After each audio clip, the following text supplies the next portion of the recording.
Bonsoir à tous, merci d'être là, merci pour votre solidarité avec Gaza. Nous voilà à nouveau rassemblés pour ce qui se passe à Gaza. Malheureusement, c'est pas nouveau, c'est pas la première fois. 66 ans que ça dure, trois agressions, massacres en 5 ans. Ça veut dire mon frère qui a 8 ans à Gaza, il a connu 3 guerres, trois agressions. Et vous savez, on vous pose souvent la question, quelle est la différence entre, comme vous dites, guerre ou la période normale à Gaza? Parce que vous savez, il n'y a pas de période normale à Gaza, puisque les bombardements ont commencé à tomber sur la bande de Gaza pour la première fois en septembre 2000. Et aujourd'hui, ça fait 14 ans de bombardements sur la ville. Donc vous imaginez une ville qui est bombardée pendant 14 ans.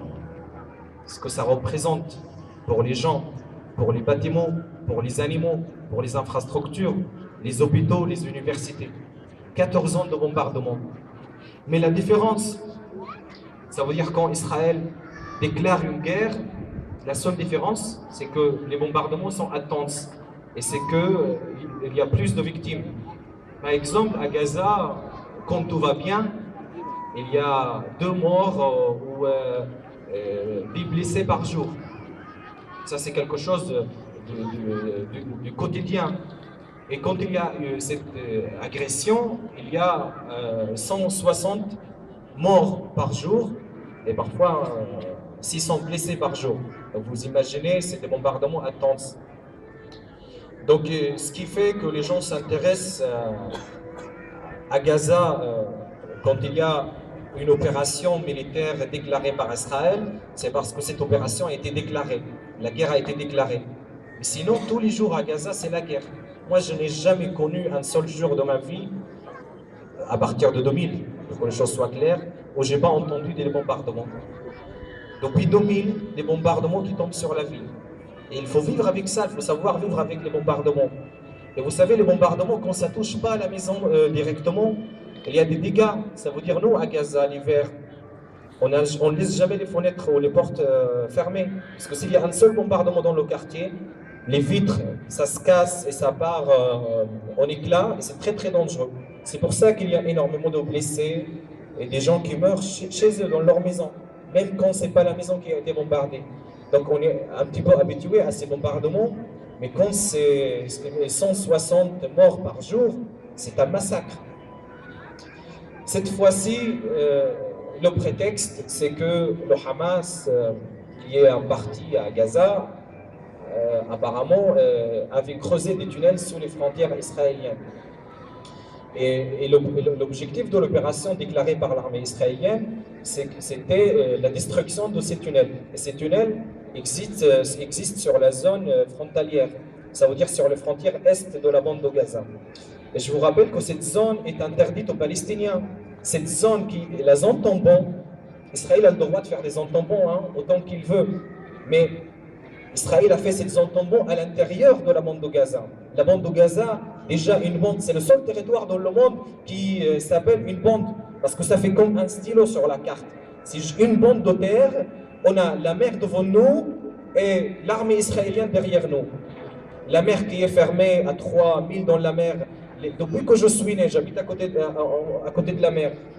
Les bateaux militaires qui ferment la mer, qui font une chaîne, c'est une chaîne noire. Donc on a du mal à imaginer que ce sont des bateaux militaires, parce qu'ils n'ont jamais bougé d'ici. C'est une chaîne, la mer elle est fermée, et derrière nous il y a la zone tampon, qui est la zone la plus fertile dans la bande de Gaza, qui est la seule zone agricole qui a été confisquée par Israël. Vers 2006, ils ont pris une grande partie du terrain dans la bande de Gaza. Ils ont dit ce qu'ils ont tampon, ça veut dire une zone interdite aux Palestiniens. Ça veut dire dès que vous arrivez dans cette zone, l'armée israélienne vous tire dessus. Donc tous les agriculteurs palestiniens, ils ont perdu leur métier, leur terrain. Et derrière cette zone, qui est par malheur géographique, je dirais, c'est la zone, derrière cette zone, il y a les colonies, comment dirais-je, les collines. Et sur toutes ces collines, il y a les chars israéliens qui sont là en permanence, qui bombardent de temps en temps, ils ne se gênent pas, les gens qui s'approchent de la zone tampon et les gens qui habitent l'est de la bande de Gaza. Et donc les tunnels, normalement, selon l'armée israélienne, existent sous cette zone. Et quand ils lancent une opération pour détruire les tunnels qui existent sur la zone est de Gaza, la majorité des bombardements étaient à Gaza City. La ville, c'est la première densité dans le monde, d'après l'ONU. Imaginez la première densité dans le monde. 2 millions d'habitants, mesdames et messieurs, sur un territoire de 360 km². Et on enlève les 60 km² qui font partie de la zone tampon. Vous imaginez des gens concentrés sur 300 km², 2 millions d'habitants. 2 millions d'habitants sans infrastructure, parce qu'on n'a pas le droit de creuser des tunnels, on n'a pas le droit de construire des ponts, parce que c'est les accords d'Oslo. Et ils sont enfermés depuis 45 ans. Depuis 45 ans, Gaza est séparé de la Cisjordanie. Il n'y a aucun contact. Aucun contact entre les familles. Du côté israélien, Israël a construit dans le nord de la bande de Gaza un mur de 8 mètres qui sépare Gaza, le nord de la bande de Gaza d'Israël. Et sur l'est, il y a cette zone tampon où personne n'ose y aller. Et le sud, on a les frontières avec un pays arabe, l'Égypte, qui a fait malheureusement une zone sécurisée, les frontières sont fermées, et le passage de Rafah il est fermé depuis 8 mois. Et là, ils l'ont ouvert depuis que cette agression a commencé. Ils ont laissé seulement sortir les ressortissants égyptiens qui vivent dans la bande de Gaza. Ça veut dire qu'il est ouvert, mais pas pour les Gazaouis, pas pour les Palestiniens. Donc, ce qui fait que cette zone, la plus dense dans le monde, est devenue la plus grande prison dans le monde. Et n'oubliez pas aussi la mer qui est fermée. Donc, des 4 côtés, la bande de Gaza, elle est fermée. Et après, on dit qu'il y a de la violence. Quand on enferme des gens dans une prison avec des drones qui filment la bande de Gaza depuis 2000, ça veut dire qu'Israël a fait le plus long métrage dans le monde. Le plus long film dans le monde. Gaza est filmé depuis 2000. Ça veut dire quand je sors de ma maison le matin pour aller à la fac, je suis filmé. Quand je rentre, je suis filmé. Tout est filmé dans la bande de Gaza. Et avec ces drones qui filment et qui ciblent les citoyens et les avions militaires F-16 qui viennent bombarder. Donc les gens, ils sont fermés des 5 côtés, même le ciel il est fermé. Donc souvent on dit Gaza c'est une prison à ciel ouvert, mais c'est une prison même à ciel fermé. Un ciel ouvert, ça veut dire l'existence d'un aéroport ou un accès à l'étranger. L'aéroport de Gaza qui a été construit en 1998 a été bombardé 2 ans après. Donc il n'y a plus d'aéroport à Gaza. Le seul accès pour les gens de Gaza pour aller à l'étranger, c'est le passage de Rafah. Et le ciel il est fermé par ces drones, par ces avions militaires qui bombardent Gaza.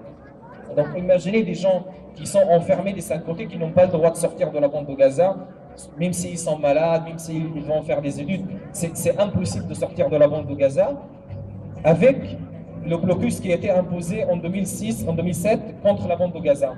Un blocus, ça veut dire une liste de produits, une liste noire. Les produits qui rentraient par les passages commerciaux d'Israël pour la bande de Gaza, ces produits, depuis 2007, ne rentrent plus. C'est 60% des produits ont été blacklistés, ont été mis sur la liste noire. Donc imaginez des gens qui vivent sans produits, sans médicaments. En 2006, ils ont bombardé la centrale d'électricité. Depuis 2006, on a 4 heures d'électricité par jour. Quand on a 4 heures d'électricité par jour, on n'a pas le temps suffisant pour faire marcher les moteurs, pour faire monter l'eau dans les appartements, pour faire arriver l'eau dans les quartiers. Donc sans eau, l'eau arrive dans la majorité des quartiers à Gaza 3 fois par semaine. Donc les gens sont obligés de remplir des bouteilles, la baignoire, vivre comme si on était dans les Moyen-Âge. Alors Gaza n'a jamais auparavant connu des coupures d'électricité ou des problèmes d'eau. Gaza est une ville très riche au niveau de l'eau. Les colonies israéliennes, depuis des années, volaient l'eau de la bande de Gaza en creusant des puits très très profonds dans la terre, en retirant l'eau souterraine de la bande de Gaza vers les colonies israéliennes.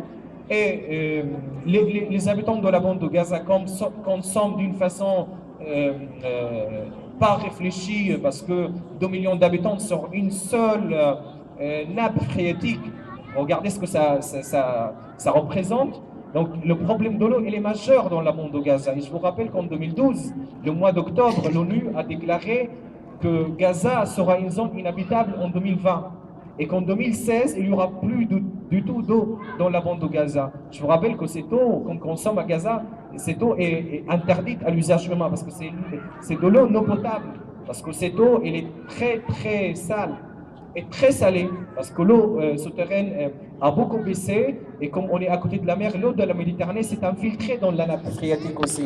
Et beaucoup d'habitants dans la bande de Gaza, comme il n'y a pas d'infrastructure, creusent des puits pour mettre les égouts, les égouts usés, ces égouts qui restent des années dans la terre, qui s'infiltrent dans la nappe phréatique. C'est une catastrophe, Gaza, au niveau de l'eau. C'est pour ça qu'aujourd'hui à Gaza, il n'y a plus rien qui pousse dans la terre de Gaza. Aujourd'hui, Gaza, qui avait un festival, le festival de l'orange, parce qu'on était une ville où il y avait beaucoup d'orangers, beaucoup de citrons, beaucoup de tomates, comme il fait chaud. Aujourd'hui, pour manger une orange dans la bande de Gaza, il faut la faire venir du bassin du Nil, du fleuve égyptien, et traverser le désert du Sinaï, 5 heures de voiture, pour la faire venir à Gaza. Regardez où on est arrivé aujourd'hui avec cette catastrophe, ce blocus qui empêche les gens d'avoir l'eau, qui empêche les gens d'avoir l'électricité. Même les méthodes scolaires sont interdites dans la bande de Gaza. Ça veut dire, depuis 2006, les gens font des photocopies. Les livres du ministère de l'Éducation nationale ne rentrent plus, les vêtements ne rentrent plus, les appareils, les électroménagers, tout ça, ça rentre plus à Gaza. Imaginez que les dernières voitures qui sont rentrées dans la bande de Gaza, c'était en 2000. Ça veut dire 14 ans, on n'a pas le droit de faire venir des voitures ou des bus. Donc on parle d'une catastrophe humaine sur tous les niveaux. 2 millions d'habitants avec 50% de chômage parmi les jeunes diplômés. Parce que si on n'est pas diplômé, on n'est pas considéré comme chômeur. Avec vous savez, le peuple palestinien est le peuple le plus éduqué dans le monde arabe, qui a le plus de diplômes. Parce que chez nous, tout le monde est scolarisé. Comme il y a plus d'agriculture, plus de pêche, plus d'industrie, tout le monde va à la fac. Et 50% de chômage, ça veut dire même les majors promo dans leur spécialité ne trouvent pas de travail, avec 90% de pauvreté. Alors on ne parle pas d'un lieu où il y a une catastrophe humaine. Et cette catastrophe, elle est politique, elle est voulue, parce que là, tout a basculé à partir de 2000 dans la bande de Gaza. Toutes les infrastructures qui ont été construites avec l'arrivée de l'autorité palestinienne en 1994, tout ça, ça a été bombardé, ça a été détruit. Les ministères, vous savez, j'ai connu 6 ministères de l'Intérieur dans la bande de Gaza, ces 2 dernières années. Ils ont bombardé le ministère de l'Intérieur 6 fois, le conseil du ministre 6 fois. C'est inimaginable. On arrive à peine à reconstruire ou dégager les ruines d'une guerre, une autre guerre arrive. On n'arrive plus à gérer. Les matériaux de construction sont interdits dans la bande de Gaza. Je vous donne les derniers chiffres, on est à 2000 morts. 2000 morts pendant 30 jours. Même pas 30 jours, 2000 morts. C'est un massacre.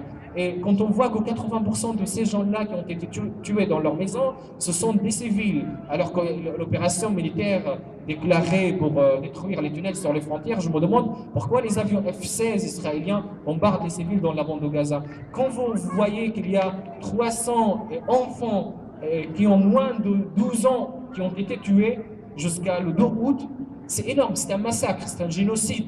Et ces gens-là, vous imaginez qu'il y a une guerre aujourd'hui. Est-ce que vous laisserez vos enfants sortir dans la rue, jouer dans la rue? Ces enfants étaient chez eux, normalement à l'abri, mais il n'y a pas d'abri à Gaza. Moi, j'étais bombardé en 2008, même pas pendant la guerre. En mois de mars, j'ai reçu une bombe dans ma chambre. Et j'y étais, moi et mon frère. On a eu la chance que la bombe n'a pas explosé. Mais pour vous dire qu'il n'y a pas d'abri à Gaza. Les gens nous disent parfois, mettez-vous à l'abri. Mais où à Gaza? À Gaza, on n'a pas le droit de creuser dans le terrain, dans la terre, pour faire un parking.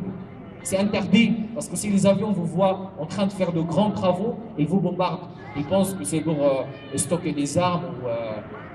Cette population civile non armée se fait massacrer. on est aujourd'hui avec 10 000 blessés. 10 000 blessés, dont vous allez voir la majorité des handicapés. Pourquoi? Parce que depuis 2005, Israël lance des roquettes, surtout les roquettes qui sont lancées par les drones. Ces roquettes ont comme objectif de couper les jambes des Gazaouis. Il suffit qu'une seule roquette tombe dans une rue, ça coupe les jambes.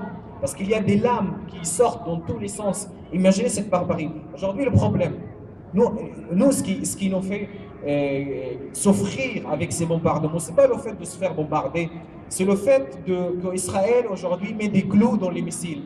Ça veut dire même quand Israël veut viser soi-disant un résistant, les clous partent dans tous les sens et les gens se font massacrer chez eux, dans leur maison.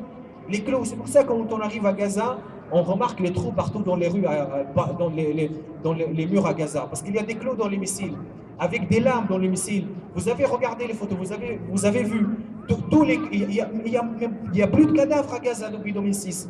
Tous les martyrs arrivent dans des sacs plastiques, des sacs de poubelle, déchirés, la chair humaine elle est déchirée. Les secours, les ambulances vont pour ramasser la chair humaine de la terre. C'est des armes qui sont interdites pour Israël. Et sous prétexte qu'Israël a le droit de se défendre. Je suis pour qu'Israël se défende, mais je suis aussi pour que les Palestiniens se défendent. Mais les Palestiniens n'ont pas le droit de se défendre. On est tous pour la sécurité d'Israël, mais il faut qu'on soit tous aussi pour la sécurité de la Palestine. Ça vous dirait quoi? Tous les 2 ans, Israël mène une opération militaire en massacrant des milliers et des milliers. Tous ces handicapés, les handicapés de 2008, qui sont toujours, je parle de Blanc d'Orsi, les gens qui ont perdu leurs jambes à Gaza. Ces gens-là, ils sont toujours sur la liste d'attente. Pourquoi? Pour avoir une chaise, un fauteuil roulant. Parce que toutes ces machines médicales ou ces appareils médicaux ne rentrent plus dans la bande de Gaza. Depuis 2008, ces gens-là, ils sont promis à avoir un fauteuil roulant pour pouvoir vivre. Jusqu'à maintenant, ils sont sur la liste d'attente. La guerre en 2012, moi j'étais en France, je rentrais, la guerre a commencé quand j'étais dans l'avion, j'arrive, j'étais le seul sur l'autoroute pour rentrer à Gaza. J'ai vécu 2 guerres, je me demande vraiment si j'ai pas eu beaucoup de chance dans ma vie de vivre ces 2 guerres et de sortir vivant. Parce que c'est pas possible, vous voyez le nombre des bombes qui a tombé sur la bande de Gaza, vous dites mais c'est pas possible qu'il y ait des gens qui restent en vie. Moi j'ai réussi quand même à avoir des nouvelles de ma famille. Parce que vous savez, Israël a bombardé la centrale d'électricité complètement cette fois-ci. La coupure d'électricité c'est 100%. Ça veut dire depuis des jours, les habitants de Gaza n'ont pas un instant d'électricité. Ils ne savent pas ce qui se passe, ça veut dire ils ne savent pas les bombes ça tombe où. Quand j'appelle, j'entends les bombes au fond du téléphone, mais eux, ils ne savent pas. Ils ne savent pas où est-ce que ça tombe, ils n'ont plus de nouvelles. Ils ne voient pas les manifs, ils ne voient pas la mobilisation, ils ne voient pas les réactions, ils sont dans l'obscurité et dans l'ignorance. Et le problème, c'est que, si vous voulez, on est habitué à vivre sans électricité un petit peu à Gaza. Ça fait quand même 8 ans. Mais je vous rappelle, quand il n'y a pas d'électricité, il n'y a pas d'eau. Ça veut dire même les usines qui traitent les eaux usées ne travaillent plus. Les eaux usées sont sorties dans les rues à Gaza. Imaginez les maladies, surtout dans les camps de réfugiés où il n'y a pas d'infrastructure. Déjà la situation est catastrophique, imaginez avec les eaux usées. Sans eau, mon frère, il est obligé d'aller tous les jours faire la queue 3 heures à la boulangerie et à la fin on lui donne la moitié du paquet traditionnel du pain, 2 fois plus cher. Pourquoi? Parce qu'il y a des milliers de gens qui font de la queue. Parce que c'est leur seule nourriture qui reste. Pourquoi c'est 2 fois plus cher? Parce que les boulangeries n'ont plus d'électricité et ils utilisent le gasoil pour faire marcher des générateurs, pour faire marcher les fours. C'est une catastrophe. On est dans les Moyen-Âge. Gaza, qui était censé être l'image de l'autorité palestinienne, le rêve de l'État palestinien a commencé à Gaza avec l'arrivée de l'autorité palestinienne. Je vous rappelle que tous les ministères, le palais présidentiel, l'aéroport, le port, je parle de toutes les ambassades étrangères étaient à Gaza. C'était la capitale, si vous voulez, politique de la Palestine. Toutes les ambassades, tous les consulats. Aujourd'hui, il n'y a plus d'ambassades, il n'y a plus de consulats, il n'y a plus de centres étrangers, il n'y a plus de jardins, il n'y a plus de routes. Même l'hôpital Shifa, moi j'habite à côté de l'hôpital. Donc je vois tous les morts tous les jours. L'hôpital le plus grand dans la bande de Gaza, quand vous voyez qu'ils mettent les blessés par terre, vous arrivez avec une jambe coupée, ils vous coupent la jambe et ils vous disent va rentrer chez vous tout de suite, il n'y a pas la place. Et ils mettent les gens dehors, il n'y a plus la possibilité. Mon frère, en allant il y a 2 jours remplir une bouteille de gasoil pour faire marcher le générateur d'électricité, après 5 jours sans électricité, il arrive devant la station d'essence, qui est juste en face de l'hôpital. C'était en pleine trêve. Israël a bombardé un quartier à l'est de la bande de Gaza qui s'appelle Ash-Shajaïa. Ce quartier, ma mère, elle le connaît bien parce qu'elle travaille là-bas depuis 30 ans, il est professeur. Il voyait les ambulances arriver, les ambulances n'avaient plus d'accès à l'hôpital. Pourquoi? Parce qu'il y a des familles, des milliers de familles qui se sont réfugiées à l'hôpital. Ils pensent que s'ils se mettent dans la cour centrale de l'hôpital, ils ne vont pas être bombardés. Donc les ambulances n'avaient plus d'accès à l'hôpital, ils mettaient les blessés, les morts par terre. Mon frère a été traumatisé de voir les corps humains déchirés. Il m'a dit ils ont mis les gens par terre, dans la rue. Et les médecins sortent de l'hôpital pour soigner les gens sur le trottoir.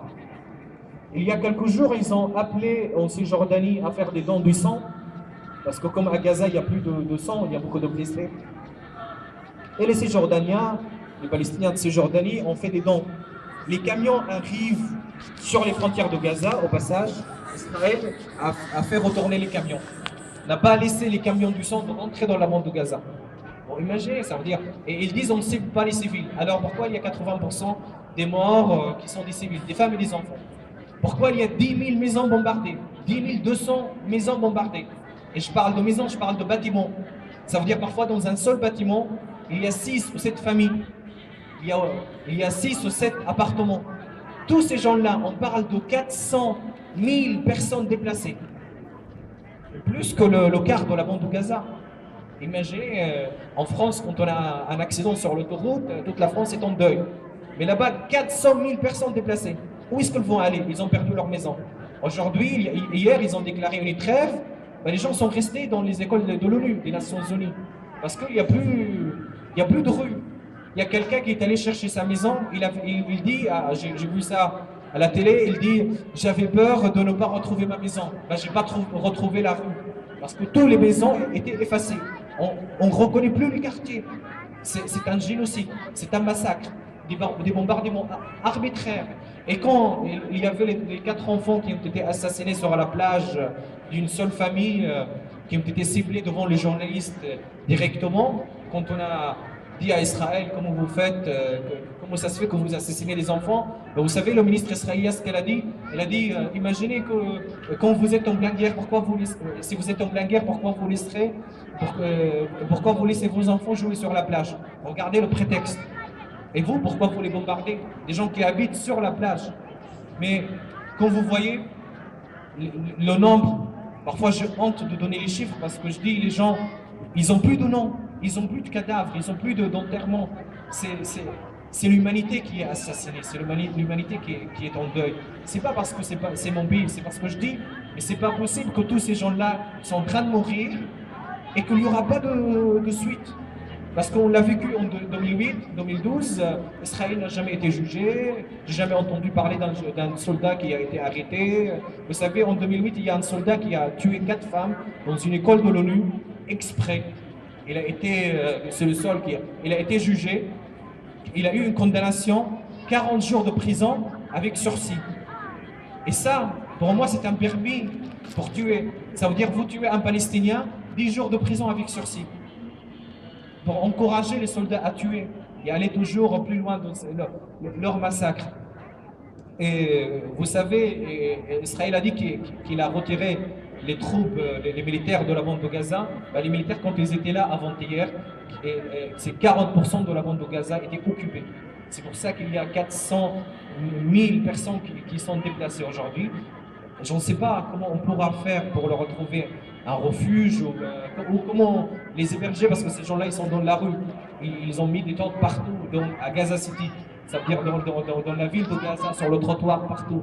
Des milliers de familles, sans médicaments. Jusqu'à maintenant, les camions de médicaments ne sont pas arrivés parce qu'Israël les bloque.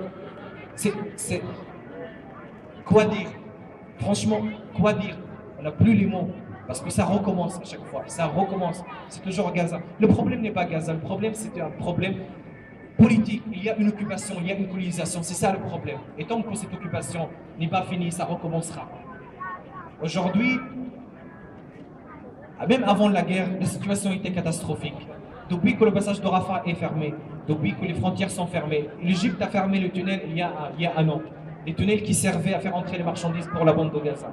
Ça veut dire qu'on est retourné à l'époque de 2008 où on n'avait plus du tout de produits parce que les tunnels, ça servait à faire remplacer les produits israéliens qui sont interdits.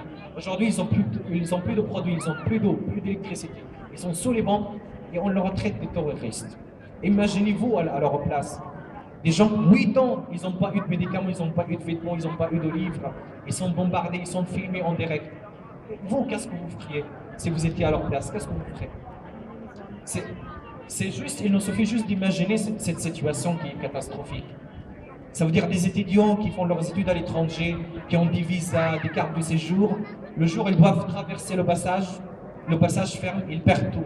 Les années scolaires, des milliers d'euros qu'ils avaient dépensés dans leurs études. Cette année-là, 6 000 étudiants de la bande de Gaza ont raté la rentrée scolaire. Ils n'ont pas eu le droit de sortir de la bande de Gaza. Imagine ce que ça représente. Et il y avait des gens qui leur restait une année d'études. C'est une catastrophe sur tous les niveaux, à tous les niveaux. Moi, ce que je voulais dire, que ce qui énerve Israël dans tout cela, c'est que la population elle est confiante, elle est déterminée. Mais je vais vous dire pourquoi. Pour moi, il n'y a pas de miracle. Quand des gens, ils n'ont plus rien à perdre et qu'ils savent de toute façon Israël va les bombarder, ben, ces gens-là, ils lâcheront pas. C'est la seule chose qui reste pour les Gazaouis aujourd'hui à Gaza, c'est leur terre. Où ils vont aller? Est-ce qu'il y a un seul pays dans le monde, donnez-moi un seul pays dans le monde, qui accepte de recevoir un seul Palestinien? Je peux vous raconter comment je suis traité dans les aéroports. Donc, si vous ne voulez pas les recevoir, au moins protégez-les, parce qu'on a dit on va faire les négociations pour faire la paix, les Palestiniens n'ont pas le droit de faire la lutte armée, tout ça. Mais où sont les garanties internationales? Le droit international, il est où le droit international? Quel est le droit international? Quand on voit, ils condamnent les tirs des roquettes sur Israël. Israël a dit qu'il y a 2 civils morts cette fois-ci. 2 morts civils. Je ne sais pas comment, je n'ai pas suivi. Et on condamne, c'est un massacre pour la communauté internationale, parce qu'il y a 2 morts. À Gaza, il y a 2000 morts, pas de condamnation. Israël a le droit de se défendre. Israël a massacré Gaza sous ce prétexte qu'il a le droit de se défendre. Dernière chose que je voulais dire, notre solidarité doit être organisée. Il ne faut pas être réactionnaire. Nous, les Palestiniens, 60 ans de bombardement, de massacre, on n'a jamais eu de la haine. Parce que ce n'est pas ça ce qui arrange les choses. On a toujours gardé l'espoir en une Palestine libre, parce qu'on est déterminé et on y arrivera, même si ça prend du temps, mais on voit notre chemin et on y va. Cette solidarité doit être organisée. Il ne faut pas juste réagir lorsqu'il y a un massacre. Mettez dans vos têtes que le massacre est quotidien à Gaza et que le miracle, c'est que ces gens-là arrivent à survivre malgré toutes ces conditions. À notre pays n'aurait pas résisté, n'aurait pas continué à exister sous ces conditions-là. Il faut juste s'imaginer à la place de ces gens-là et dites qu'est-ce qu'ils peuvent faire, qu'est-ce que la bande de Gaza peut faire pour promouvoir la paix dans le monde. Des gens, ils ont rien. Qu'est-ce qu'ils peuvent présenter? Rien, ils n'ont rien. C'est Israël qui possède la solution, c'est la communauté internationale. C'est à vous, citoyens du monde, de réagir, de faire pression sur vos gouvernements. On ne veut pas qu'ils viennent nous sauver, hein, mais on veut juste qu'ils disent la vérité, qu'ils disent qu'il y a un peuple occupé et qu'il y a un occupant qui massacre. Il faut que ce massacre et cette mascarade cessent. Merci beaucoup.